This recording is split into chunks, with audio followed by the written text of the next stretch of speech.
Baik, selamat siang. Saya ingin menyampaikan materi pembelajaran tentang mata kuliah manajemen hotel, di mana di Akparda kurikulumnya ada mata kuliah manajemen hotel yang nanti akan saya bahas tentang apa itu manajemen, ya, karena berkaitan dengan hotel gitu, ya. Nah, tentu saja memang di sini manajemen hotel itu melingkupi beberapa departemen, ya. Jadi ada 8 departemen di situ, ya. Sehingga nanti perlu dibahas satu persatu, ya. Di mana ada departemen front office, ya, begitu tamu datang, ya, melakukan check-in, ya, jadi dilayani oleh petugas front office. Nanti di situ kemudian ada housekeeping, ya, nanti tamu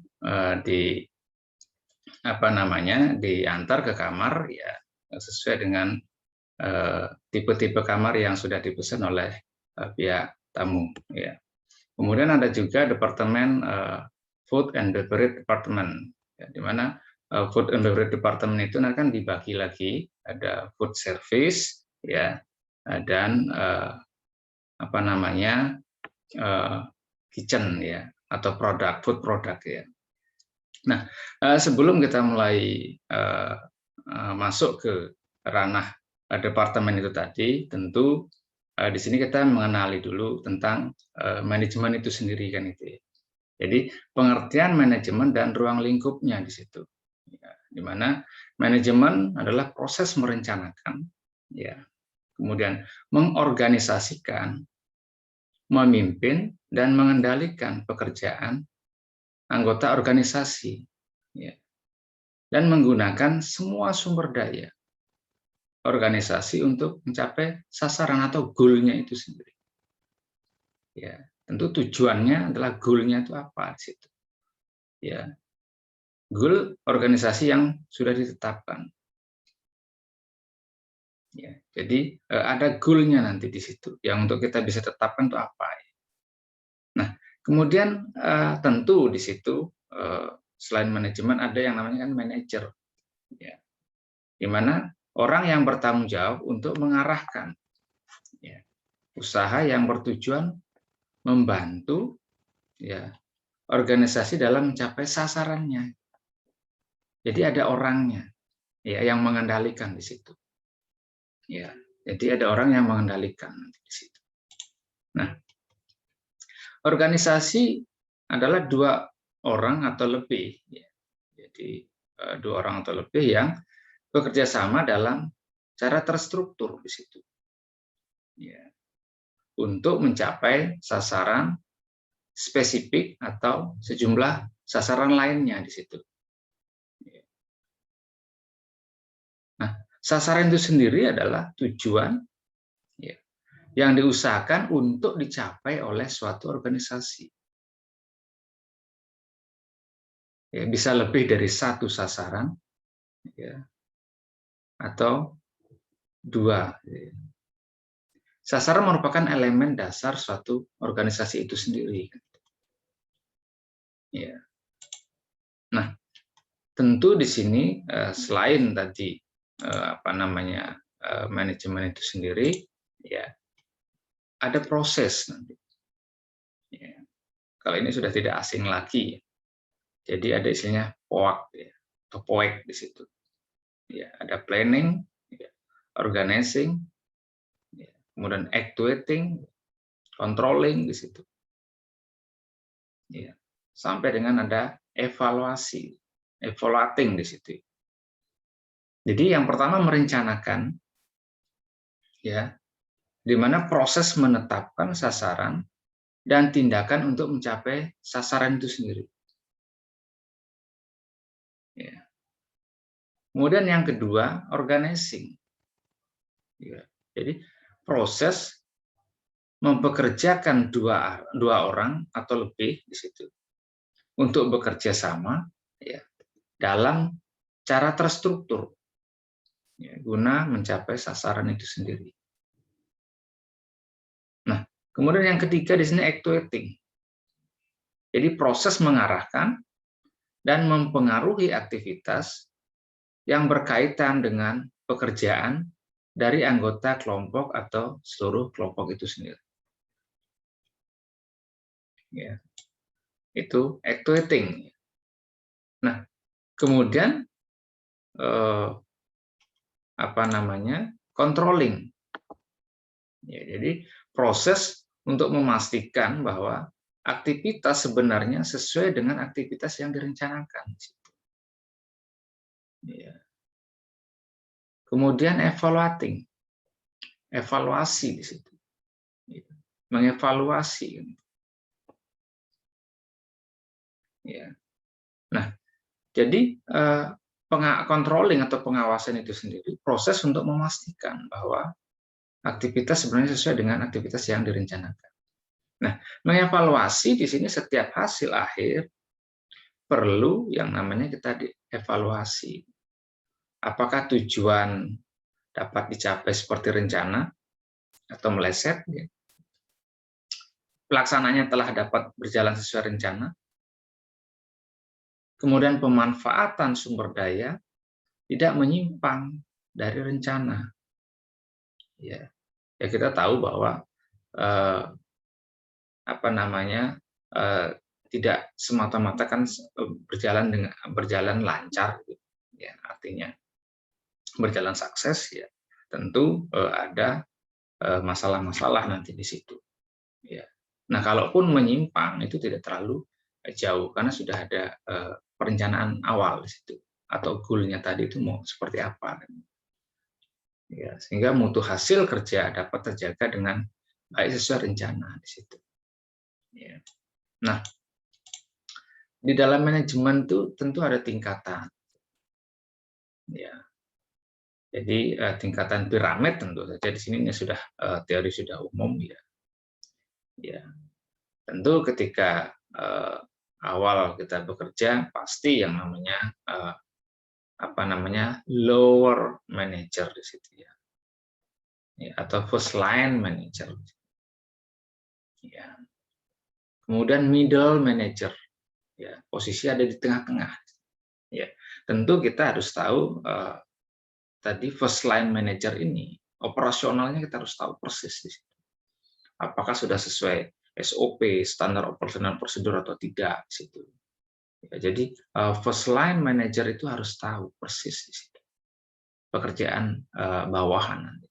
Nah, kemudian naik ke middle manager. Ya, di mana seorang middle manager ini dia sudah punya bawahan. Ya. Nah, bawahannya ini yang bisa nanti menggantikan dia nanti. Nah, kita tahu bahwa puncak daripada sebuah karir ya di dunia industri ya, adalah top manager di situ. Ya. Kalau di hotel itu seorang GM. Kalau middle manager tadi itu seorang manajer departemen. Mungkin front office manager, F&B manager situ. Ya, terkecuali kalau housekeeping itu memang tidak ada pakai manager ya kalau pada umumnya ini ya. Kalau di housekeeping dia menggunakan housekeeper. Ya. Ya, jadi housekeeper itu adalah karir tertinggi di housekeeping departemen di situ. Ya. Nah, kalau first line manager di sini ya dia manager section. Contohnya kalau di food and beverage department itu ada manajer restoran, ya, manajer banket, gitu. Tergantung dari hotelnya. Ya. Jadi kalau hotel dia berbintang 5 itu biasanya menggunakan manajer restoran. Nah, kemudian berikutnya di sini tingkatan manajemen. Ya, tadi sudah disampaikan ya.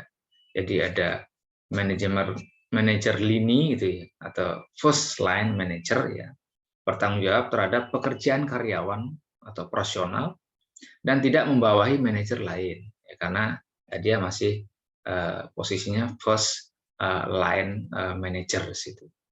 Nah, kemudian tadi sudah disampaikan juga manajer menengah atau middle manager.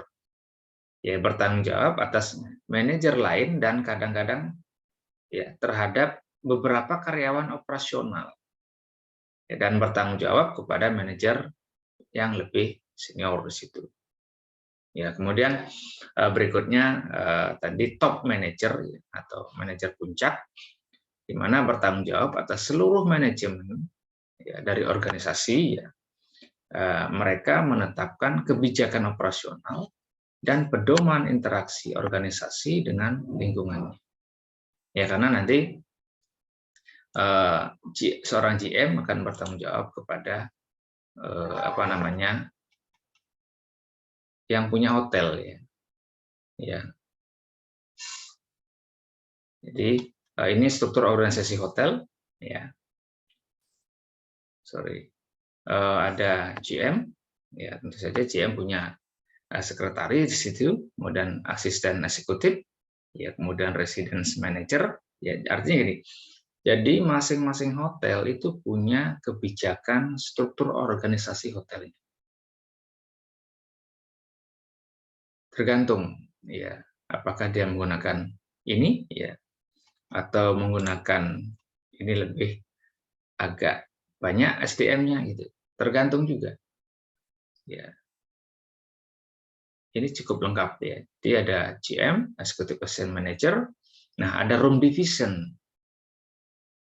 Nah, di mana room division ini ya sebenarnya dua departemen dijadikan satu. Ya, harusnya ada housekeeping sendiri, ada front office sendiri. Ya. Housekeeping tadi tertinggi adalah housekeeper gitu. Sedangkan front office adalah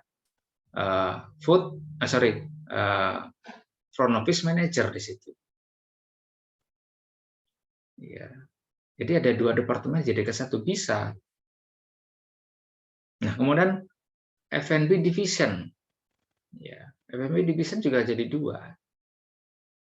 Ya, ada food product. Nanti food product itu ada dijelaskan sendiri lagi, ada berapa section dia. Ya. Banyak di sectionnya dari food product, ya. Ada main kitchen, ada hot kitchen, ada cold kitchen, ada pastry, pantry, garden manse, bacer di situ. Ya. Kemudian food and beverage service, nanti dibagi lagi sectionnya.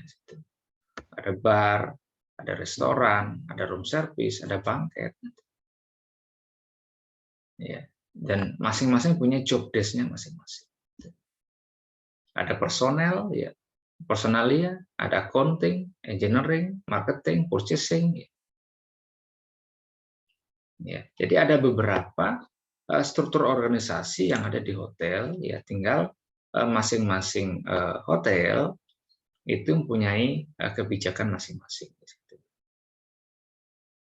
Ya, nah, jadi untuk pertemuan ini, ya kita cukupkan sampai di sini dulu. Ya, untuk pertemuan berikutnya kita membahas satu persatu ya departemen yang ada di hotel. Ya. Jadi sementara itu yang dapat saya sampaikan. Ya, terima kasih. Selamat siang. Ya.